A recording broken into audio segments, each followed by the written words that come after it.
I had always sought solitude, the kind that could only be found far from civilization. So, in the summer of 2019, I took a trip into the mountains, deep into the backcountry, where no cell service, no people, no noise could reach me. I had a small four-wheel drive SUV, and I packed it with all the essentials: plenty of water, food, gas, and camping gear. My plan was simple: hike, camp under the stars, and disappear for a few days. The drive to the spot was long and rough. I lost count of how many miles of winding dirt roads I traversed, with the sun sinking lower and lower in the sky. Eventually, I found a secluded clearing by a fast-moving river, its waters rushing over rocks in a constant, soothing rhythm. The place was perfect. The river, surrounded by dense trees, made it feel like I had stepped into another world, untouched and wild. I set up camp and built a fire, the glow casting eerie shadows against the trees. The night grew colder, and after a simple dinner I sat by the fire sipping tea, watching the smoke rise into the crisp night air. It was peaceful, quiet in a way that only deep wilderness can be.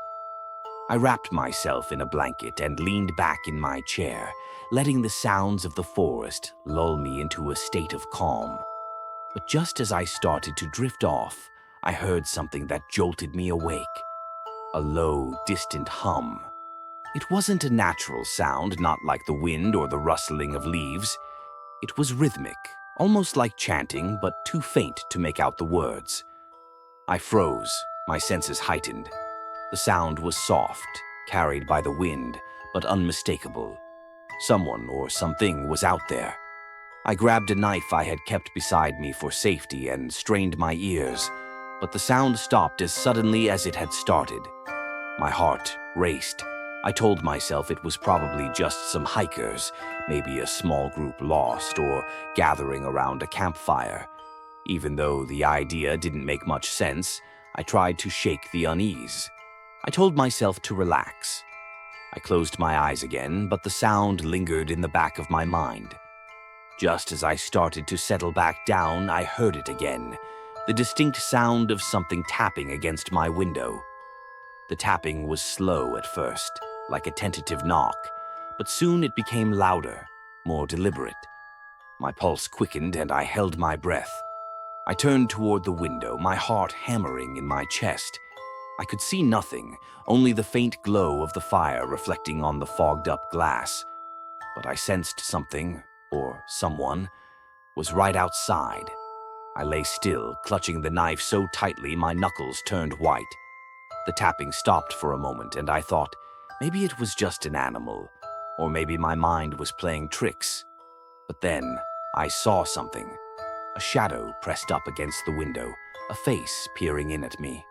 The eyes were wide and dark, just a blur of white in the dim light. My breath caught in my throat, and I couldn't move. Instinct kicked in. I screamed, a guttural, primal cry that ripped through the silence of the night. The figure jerked back, startled.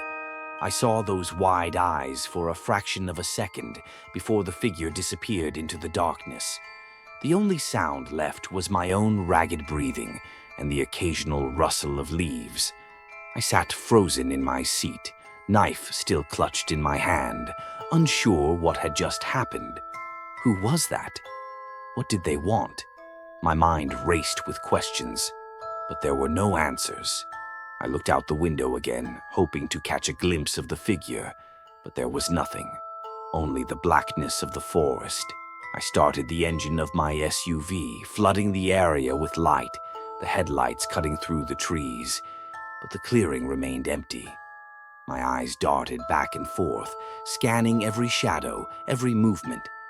I stayed there for what felt like hours, too afraid to leave, but too scared to stay.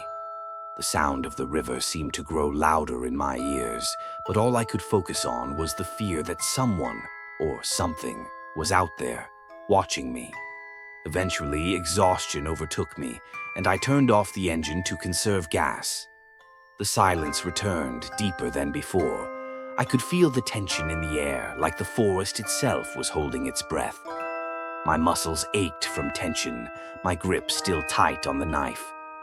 The night passed in fits of half-sleep, every noise sending me into a panic. Morning finally arrived, and with it, a faint sense of relief. I stepped outside, my eyes scanning the ground for any signs of who or what had been outside my SUV. In the dirt near my door, I saw them. Small, faint footprints, barefoot prints. My stomach twisted as I realized someone who had been out there just inches from me, had been walking around my vehicle. I quickly packed up my gear, no longer interested in staying another minute. The forest no longer felt like a retreat. It felt like a trap. I drove for hours, heading back toward civilization, constantly looking over my shoulder, feeling as though I were being followed. The roads seemed endless, and every shadow, every bend in the path had me on edge. Eventually, I came across another clearing, and despite my fear, I decided to set up camp again, hoping the daylight would provide some reassurance. The new spot, a rocky hill surrounded by pine trees, was eerily quiet. I tried to stay busy, checking my gear, gathering firewood, but every creak of the trees, every snap of a twig, set my nerves on edge. As the sun dipped below the horizon, I built a large fire, hoping its warmth would provide some sense of safety. I set up a circle of sticks around my camp, hoping to hear anyone approaching. Night fell quickly, and the shadows seemed to grow longer, stretching out from the edges of the clearing, the flickering flames casting strange, distorted shapes. I sat by the fire, sipping my tea, but the memory of the face at my window refused to leave me. When I finally decided it was time to sleep, I locked myself inside the SUV again. I lay there, gripping my knife, hoping that whatever had happened the night before would stay behind me. But sleep didn't come easily. Then a noise, a crack of branches breaking close by. My eyes snapped open, my heart racing. I reached for the keys, my fingers trembling. The sound grew louder, closer, and before I could react, I started the engine. The headlights cut through the darkness, and for a moment, I saw someone, darting between the trees, just beyond the reach of the light. My breath caught in my throat. I couldn't make out any details, but the figure was fast, too quick to identify. Then, just as suddenly, they were gone, swallowed by the night. I stayed awake, staring into the darkness, gripping my knife until my hand ached. I waited for the morning, for the first light of dawn. When it finally arrived, I packed up, never looking back, and drove away from the mountains. The strange figure, the chanting, the feeling of being watched. None of it made sense, but it didn't matter. It had happened, and I couldn't explain it. I couldn't forget it. By the time I reached the main road, I was filled with a sense of relief. The city wasn't far now, but the questions remained. Who was out there? What did they want? And most haunting of all, what would have happened if I hadn't woken up in time? Back when I was about 11 years old, my mom and I had to move in with my uncle for a while. We didn't have much of a choice. She had just lost her job, and our landlord wasn't exactly patient. My uncle's house wasn't the worst place, but it was way out in the country, surrounded by acres of thick, tangled woods. The kind of place where, at night, everything just disappeared into an ocean of black. No streetlights, no neighbors in sight, just trees whispering in the wind. The house itself was old, practically falling apart. It had been in the family for generations, but no one really lived in it anymore. My uncle was working on restoring it, but he never stayed there overnight. He said it was because of work, but I always felt like he just didn't want to. There was something about that house, about the land it sat on, that made my skin crawl. The first few nights were quiet. My mom was always exhausted, so she'd go to bed early, and I'd stay up reading or drawing by flashlight. The creaks and groans of the old house were unsettling, but I got used to them. What I couldn't get used to were the noises outside. At first, it was just the occasional rustling in the bushes or snapping of twigs. Probably animals, I told myself. But then the sounds became stranger. Breathing. Low, deep breaths just beyond the window. Sometimes I'd hear footsteps in the dirt, slow and deliberate, circling the house. I never saw anything when I worked up the courage to peek through the curtains. Just endless trees and empty darkness. One weekend, my uncle actually stayed the night. I was relieved at first, figured I'd finally get some sleep without being on edge. But he was different that night. Quieter, nervous. He kept glancing at the windows, like he was expecting something. Around midnight, he locked up the doors, shut the curtains, and pulled me aside. He told me, in the most serious tone I'd ever heard from him, no matter what, don't go outside after dark, no matter what you hear. I nodded, but my stomach twisted into knots. What had he heard? I wanted to ask, but I didn't. Something told me I wouldn't like the answer. That night I could barely sleep. The house felt heavier somehow, like something was pressing in on it from all sides. And then it started. The breathing. Not outside the window this time, closer, inside the house. I sat up, every muscle in my body locking into place. The room was pitch black, but I could hear it. Deep, rattling breaths just a few feet away. The air was thick, heavy, filled with something wrong. Then the floor creaked, like someone shifting their weight. I fumbled for my flashlight, hands shaking, and clicked it on. The beam of light cut through the darkness, but there was nothing there. Just my empty room, the old wooden floor, my closet door slightly ajar. I swallowed hard, trying to convince myself I was imagining things. But then my eyes landed on something that made my breath catch in my throat. The dust on the floor, undisturbed everywhere except right beside my bed. A set of bare footprints leading from the closet to where I was sleeping. I wanted to scream, to run, but I was frozen. My mind raced, trying to make sense of it. Had I been sleepwalking? Had something, been standing right there watching me sleep? I forced myself to move, to stumble backward against the wall, my flashlight still trembling in my grip. The footprints didn't lead anywhere else. No exit. No sign that anyone had left the room. Then a whisper, so soft I almost thought I imagined it. "You shouldn't be here." I bolted. I ran straight to my mom's room, shaking her awake, barely able to get the words out. She didn't ask questions, just grabbed my arm and pulled me into bed beside her. We didn't sleep that night. The next morning, my uncle barely spoke a word when we told him what happened. He just nodded like he had expected it. That afternoon, my mom packed our bags and told him we were leaving. She didn't say why, and he didn't argue. As we were pulling away, I glanced back at the house, at my bedroom window.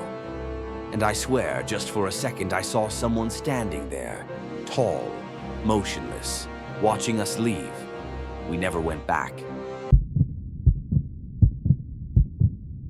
Last month, my husband Eric and I planned a quiet weekend at his late grandmother's cabin, deep in the woods of northern Michigan. Eric is a firefighter and was scheduled for a 48-hour shift at the last minute, so he encouraged me to go alone with our kids, Sophie, who's 7, and Max, who just turned 4. The cabin had been in Eric's family for decades, a simple, rustic place nestled in towering pines with a lake just a short walk away. It was supposed to be a peaceful getaway from our busy life in Grand Rapids. I loaded the kids into our Subaru and set off mid-morning on Friday.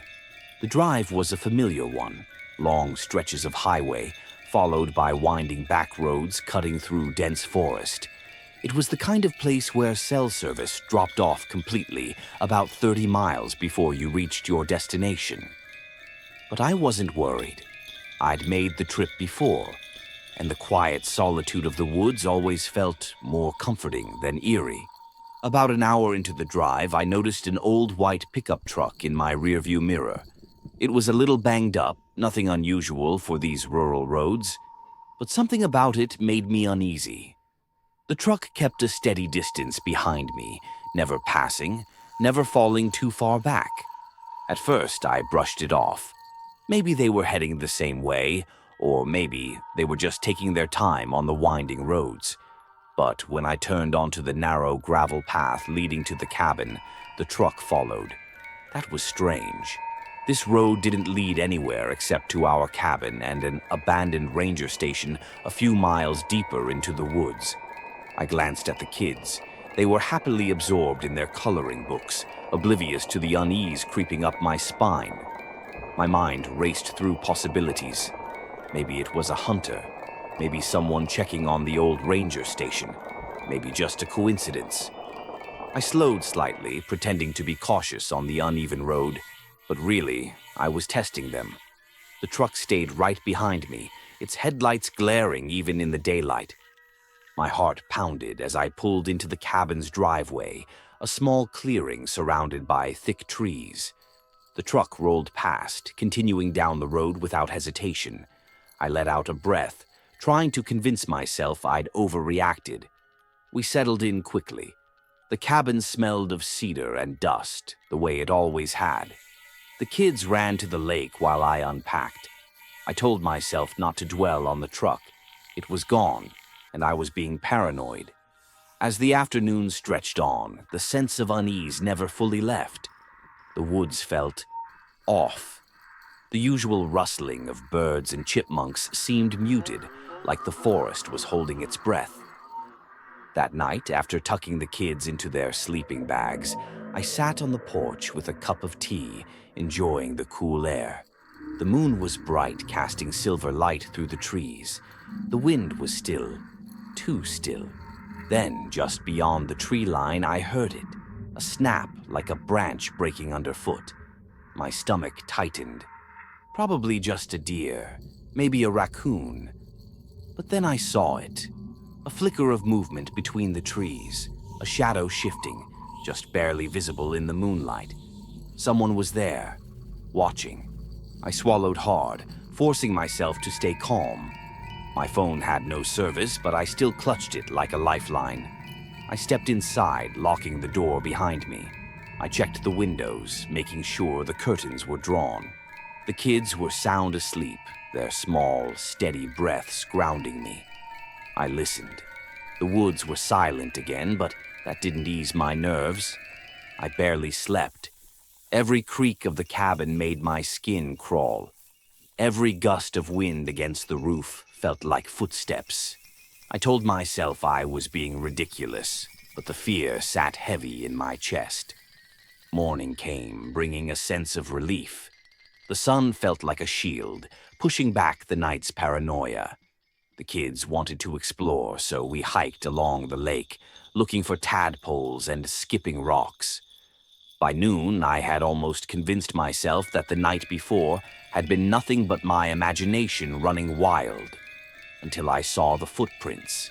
They weren't mine. They weren't the kids'. They were large, booted prints leading from the edge of the trees to the porch, then looping around the cabin. My heart pounded in my ears. I hadn't imagined it. Someone had been here. Someone had watched us. I didn't tell the kids. I didn't want to scare them. Instead, I calmly packed up, telling them we were heading home early. They whined, but I kept my voice light, made up some excuse about Dad missing us. As we loaded into the car, I felt it again, that prickling sensation of being watched. I glanced toward the woods. Just for a second, I saw it. A figure standing deep between the trees, motionless. I didn't wait to get a better look. I threw the car into reverse, gravel kicking up as I sped down the dirt road. My hands were shaking on the wheel. I kept checking the rearview mirror, half expecting that white pickup to be behind me again. But there was nothing. Just the empty road stretching ahead, the trees closing in on either side. We made it home safely. I didn't tell Eric the full story until days later. He went back to the cabin with a few friends, checked the area, found nothing. No footprints, no sign of anyone. But I know what I saw, and I know we weren't alone that night. I lost my mother in the spring of 2015. It happened suddenly, and no amount of time could have prepared me for the void it left behind. She was my anchor, the person I turned to for comfort and guidance. After she passed, I found solace in visiting her grave at Blackwood Cemetery, a quiet resting place just outside town. Something about sitting by her headstone, speaking into the silence, made me feel closer to her, even if only in my own mind.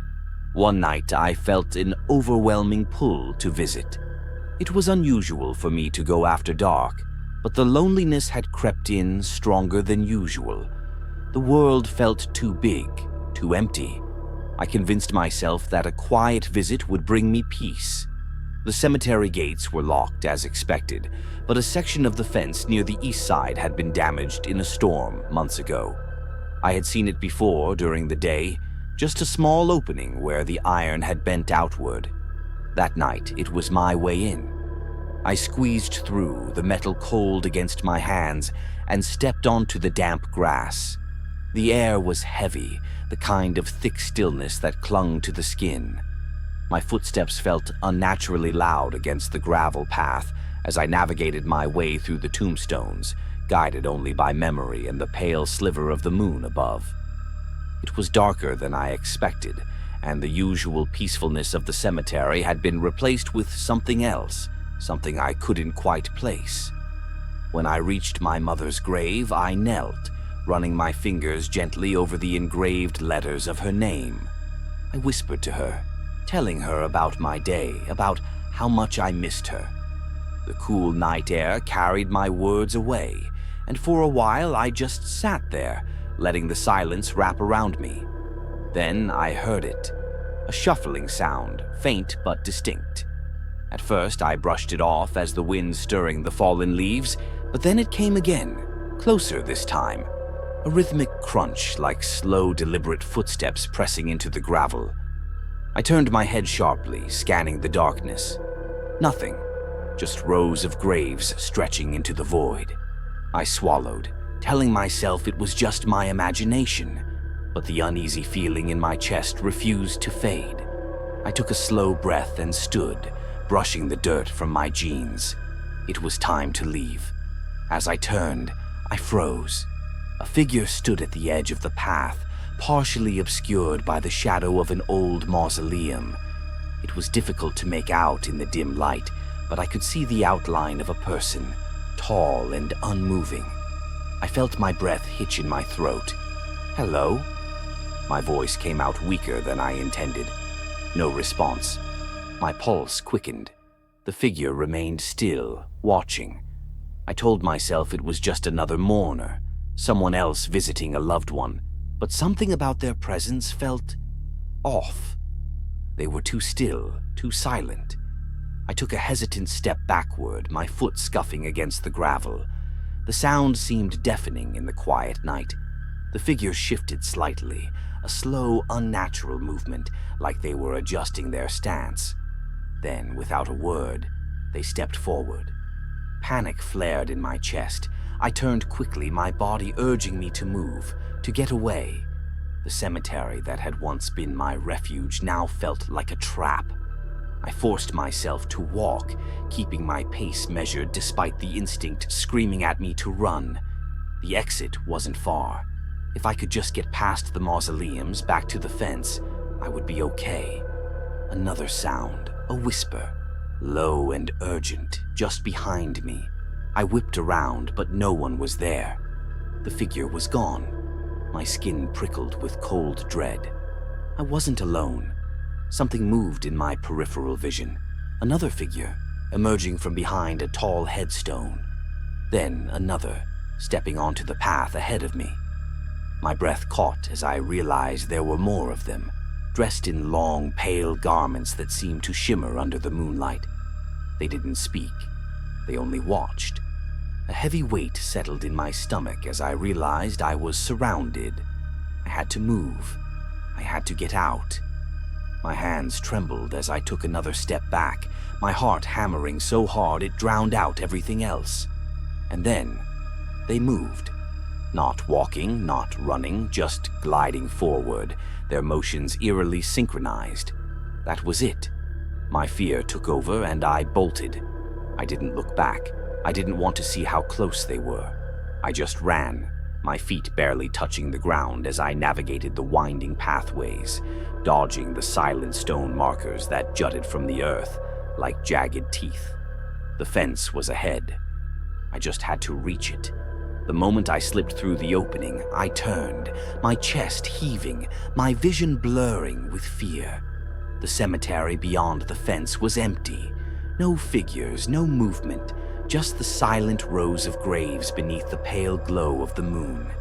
I stood there for what felt like hours, trying to convince myself that what I had seen wasn't real. But deep down, I knew better. I haven't returned to Blackwood Cemetery since that night. Not after dark. Not ever.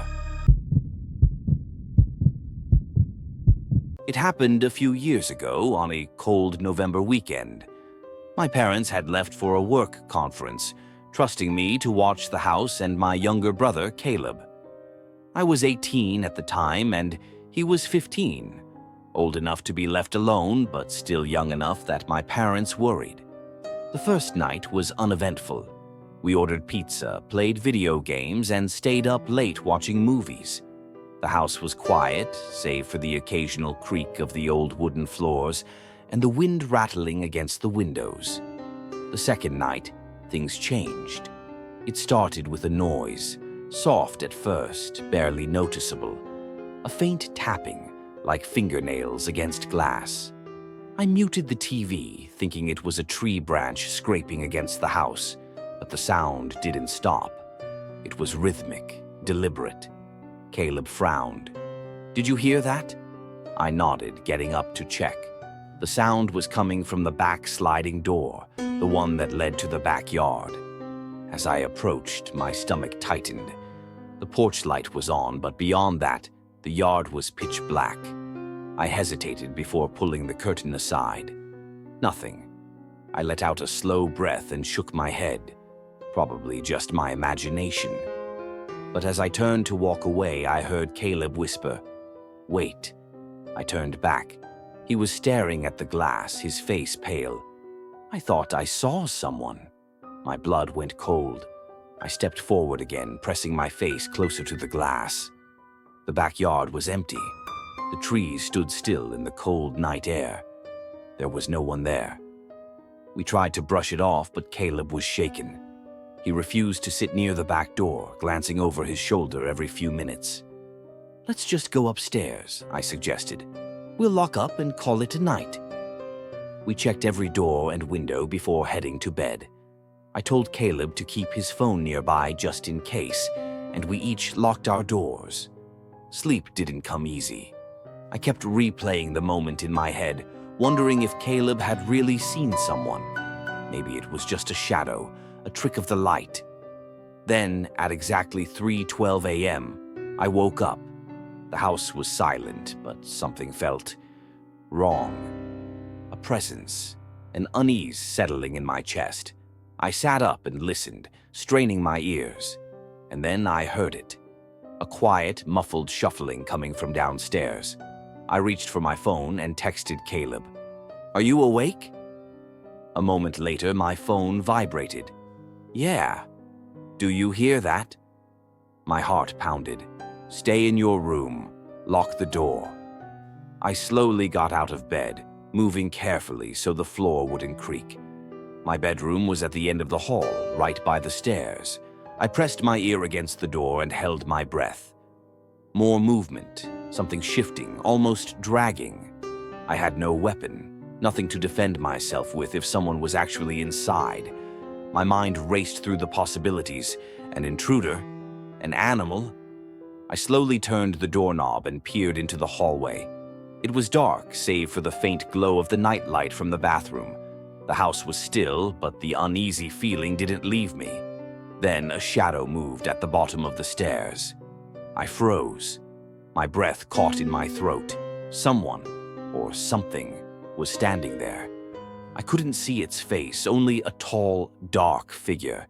It was motionless, like it was waiting for something. My hands trembled as I slowly stepped back, pressing myself against the wall. Then, without warning, it moved. Fast. Too fast. I slammed my door shut and locked it, my hands shaking. My phone slipped from my grasp as I scrambled back onto my bed. A loud thud echoed from the hallway, followed by heavy, deliberate footsteps. It was coming up the stairs. I grabbed my phone and dialed 911 with trembling fingers. 911, what's your emergency? There's someone in my house, I whispered, barely able to get the words out. They're coming upstairs. The footsteps stopped, right outside my door. The operator's voice was calm but firm. Stay where you are. Officers are on their way. I held my breath. The silence was deafening. My door handle rattled, slowly at first, then violently. I pressed myself against the wall, heart hammering in my chest. Then, just as suddenly as it started, the rattling stopped. Silence. Minutes passed, each second stretching into eternity.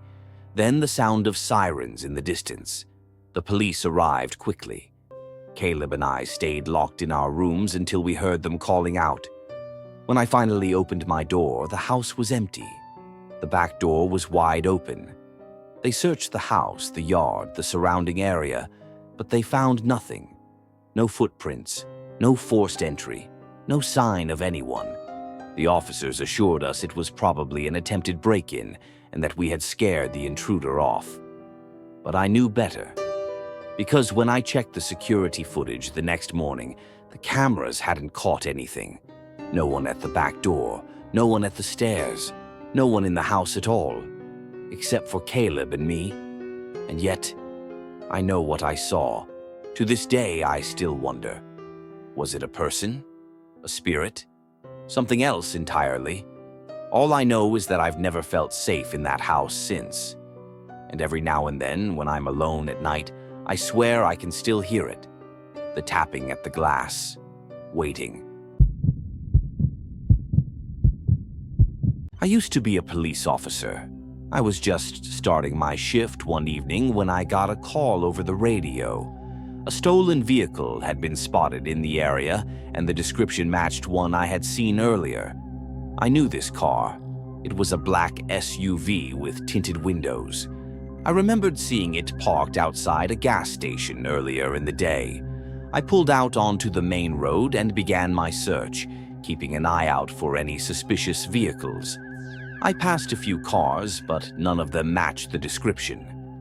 Just as I was about to pull over to check my notes, I saw it. Exactly the black SUV I was looking for. It was speeding down a side street, away from the busy intersection. I quickly turned on my sirens and lights, pulling up behind the vehicle. The driver didn't stop.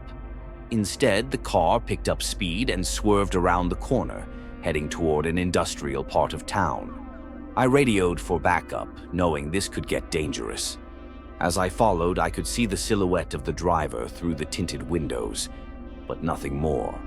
My heart raced. Something about the whole situation felt wrong. The SUV took another turn, sharply, into a narrow alleyway. I followed, my tires screeching as I tried to keep up. The alley was dark, lit only by the dim streetlights overhead. The sound of the engine echoed off the walls as the vehicle picked up speed. I pulled up right behind it, getting as close as I could and turned off my sirens. I didn't want to alert the driver too much. I got out of my car, gun drawn, ready for whatever might happen next. I approached the SUV slowly, keeping low, and tapped on the window with my flashlight.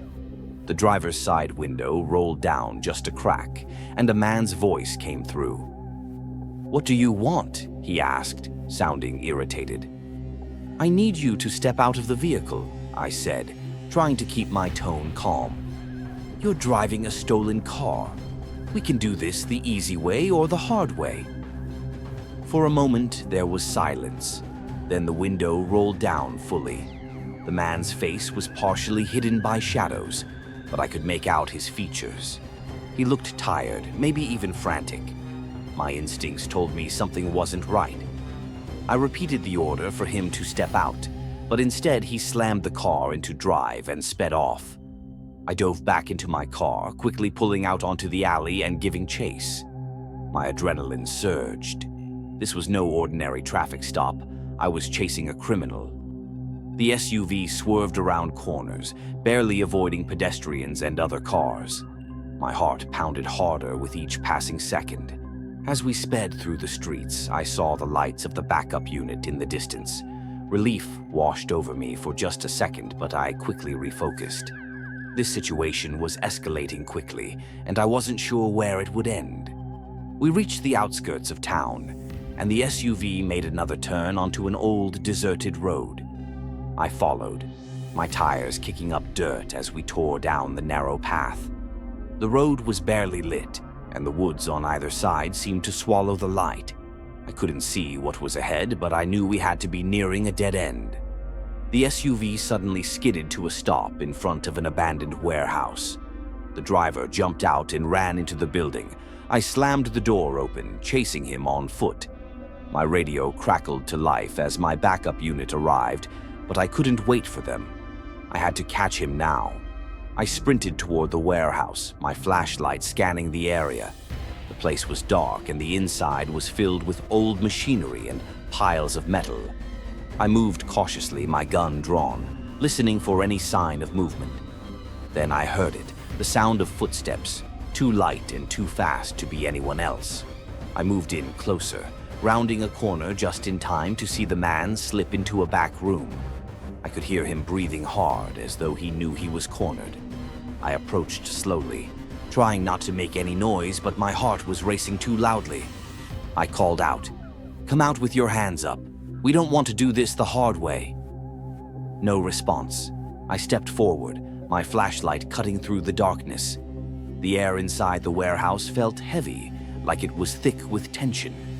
I reached the door of the room the man had entered and paused. I had no idea what was waiting for me on the other side.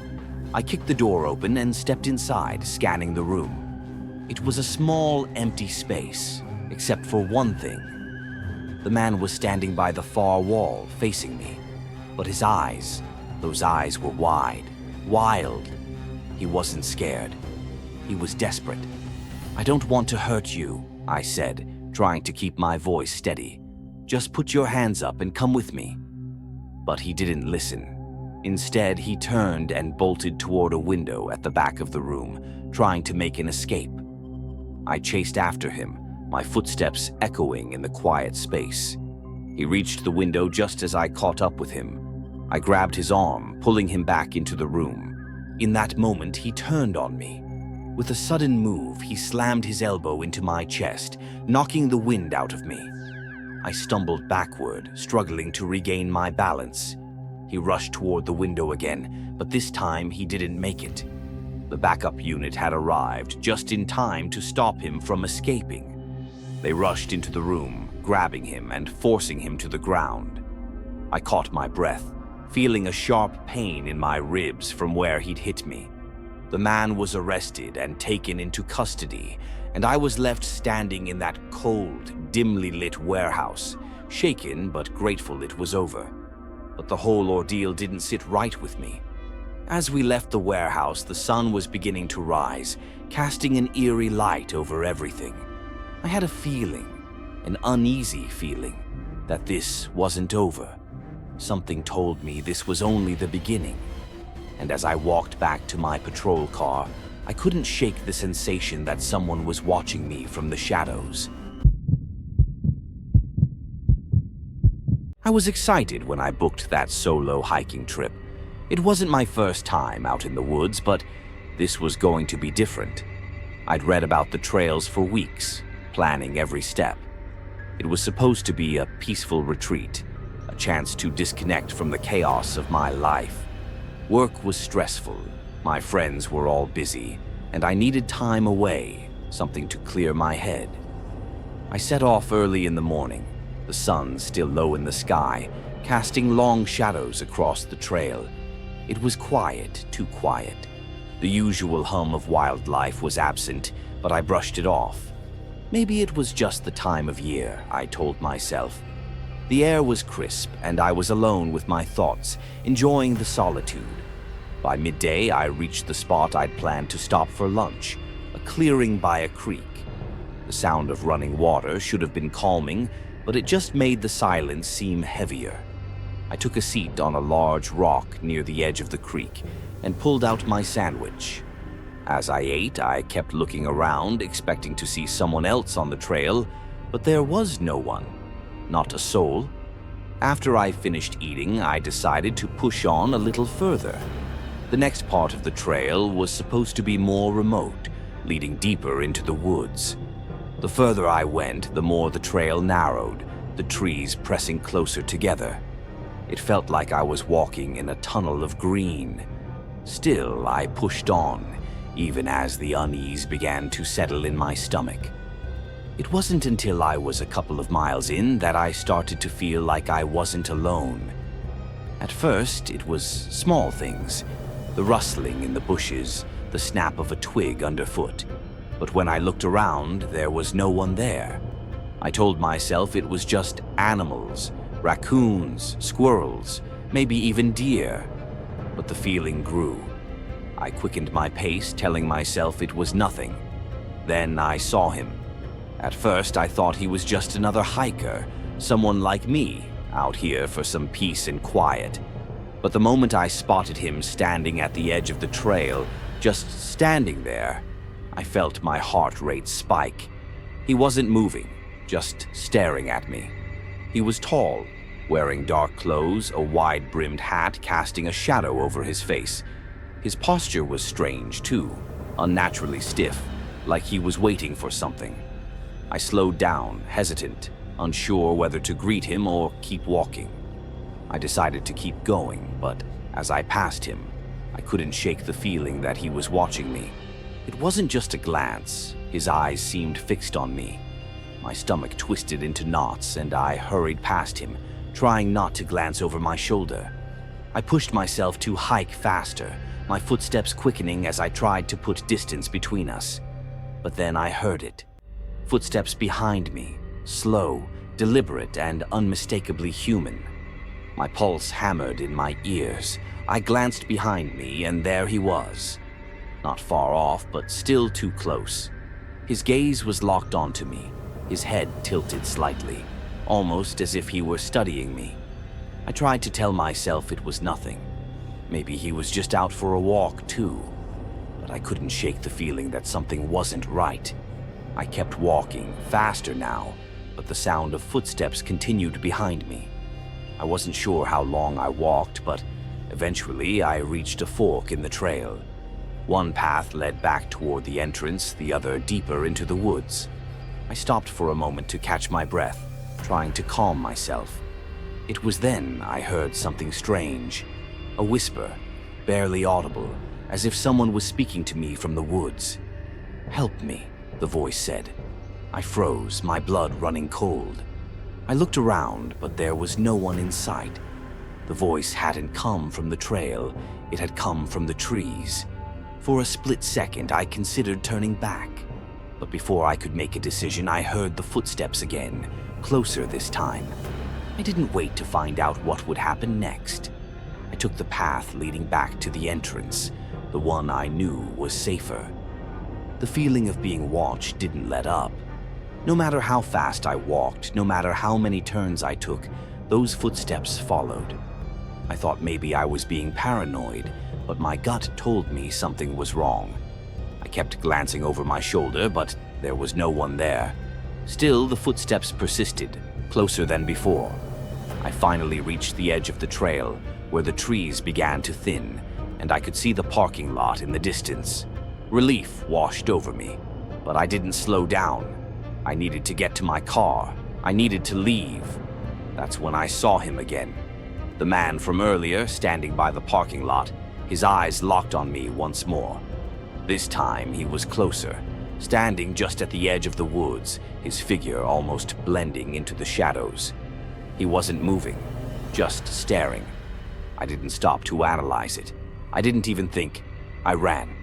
I jumped in my car, locked the doors, and drove away without looking back. My hands gripped the wheels so tight my knuckles turned white. I haven't been back to those woods since. The memory of his gaze still haunts me. The strange whisper that seemed to call out to me. The sound of footsteps that never seemed to end. It all felt so real. Maybe it was just a coincidence, a trick of my mind. But sometimes, late at night when the wind is just right, I still hear those footsteps in my head. I still hear that voice. And sometimes I swear I see him standing just outside my window, watching. Maybe he's still out there, or maybe, just maybe, he's still watching me.